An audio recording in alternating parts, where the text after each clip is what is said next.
Aujourd'hui, c'est le sommeil. Comment dormez-vous? Pas très bien? Eh bien voici 8 astuces ou 8 clés pour mieux dormir dans votre quotidien et surtout quand on a Lyme. Dans cette vidéo, c'est la série Comment bien dormir quand on a Lyme. Je vais vous faire découvrir ce qui me semble important pour moi pour avoir un sommeil de qualité. Quand vous avez Lyme, vous devez avoir des techniques qui vous permettent rapidement de trouver ce dont vous avez besoin et bien dormir, c'est important. Et c'est même essentiel. Et tout d'abord, le générique, je vous retrouve juste après. Je suis Liliane Clavel-Pardo, bienvenue sur Vivre avec Lyme, le meilleur endroit qui parle de Lyme, mais pas que, pour vous donner des clés pour vivre bien votre quotidien en toute liberté, en toute sécurité et en toute santé. Venez avec moi transformer votre esprit pour libérer votre corps. Et si ce n'est pas encore fait, abonnez-vous à ma chaîne. Aujourd'hui, cette vidéo s'articule sur 8 points. Tout d'abord, vous allez constater que dormir, c'est difficile.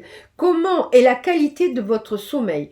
Aujourd'hui, nous parlons de la qualité, mais je reviendrai dans d'autres vidéos pour vous parler de l'endormissement, de l'éveil à 3 h du mat ou différent, et de vos nuits de 4 heures. Alors, revenons à la qualité de votre sommeil et comment bien dormir. Tout d'abord, gardez au moins 1 heure avant votre coucher pour vous détendre. C'est une pause pour votre cerveau où il n'est plus question d'essayer de résoudre des problèmes. Vous soufflez, vous faites des choses agréables, des choses faciles à faire. Cette étape de relaxation est nécessaire pour faire baisser le niveau d'activation physiologique de votre cerveau et pour ajouter de l'agrément à vos journées. Par exemple, c'est le moment pour remplir votre carnet des 3 choses où vous éprouvez de la gratitude. Numéro 2, mettez en place un rituel avant d'aller au lit. Ce rituel vous conditionne à la relaxation au coucher.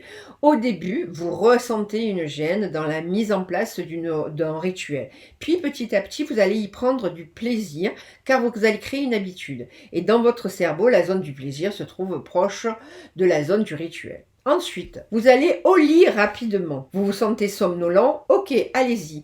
Prenez aucun objet connecté. Essayez d'adopter un rythme régulier toute la semaine, même le week-end, afin de ne pas perturber votre rythme de sommeil. Sur ce point, les dernières analyses que j'ai consultées expliquent qu'il vaut mieux faire une petite sieste qu'une grasse matinée du dimanche matin. En effet, c'est une erreur de croire qu'on récupère le sommeil perdu. Le sommeil, quand il est perdu, il est perdu. Numéro 5. Réservez votre lit au sommeil et aux activités sexuelles, éventuellement à la lecture d'un livre, à condition qu'il soit bien ennuyeux. Dans le cas contraire, vous ne voudrez pas lâcher le livre et bingo, plus de nuit de sommeil. Évitez de faire du sport au moins 3 heures avant le coucher. Je sais que sur ce point-là, c'est compliqué, avec les horaires de travail, etc. Cependant, si vous avez le choix, le meilleur moment reste le matin. Numéro 7, évitez la caféine ou la théine ou tout autre excitant environ 3 heures avant le coucher. C'est en affectant votre horloge biologique avec le café, etc., que vous retardez le sommeil. Ce sont les chercheurs de l'université de Chicago qui l'ont prouvé, avec des échantillons de salive. Ils ont permis de mesurer les niveaux d'hormones de la mélatonine. C'est l'hormone du sommeil qui est produite par la glande pinéale sous le contrôle de l'horloge centrale du cerveau.